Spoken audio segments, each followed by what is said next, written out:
Report bureau chief Mohammad मंशा Bhatt. Police थाना city लाला मूसा ने पुलिस गर्दी की इंतहा कर दी।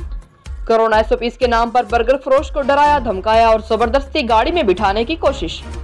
अंजुमन ताजरान के एक ओहदेदार की मुदाखलत पर जान की खलासी हुई।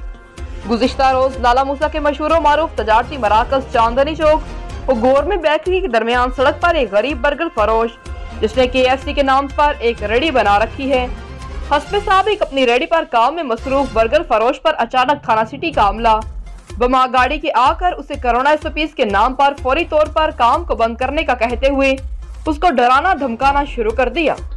दुकानदार की तरफ से अदम बर्दाश्त पर पुलिस एहलकारों ने उसे जबरदस्ती गाड़ी में बिठाने की कोशिश करते रहे। इसी दौरान अंजुमन ताजरान की मशहूर मारूफ कारोबारी शख्सियत अंजुमन बहबूद मरीजा के सरपरस्त मलिक नदीम अब्बास की मुदाखलत पर पुलिस ने उसकी जान बख्शी की। थाना सिटी पुलिस इंतजामिया की इस गुंडागर्दी पर अहलियाने लाला मूसा ने शदीद एहतजाज करते हुए DPO गुजरात उमर सलामत से गुजरात पुलिस में छुपी ऐसी काली भेड़ों के खिलाफ सख्त मुहिकमाना कार्रवाई का मुतालिबा किया है।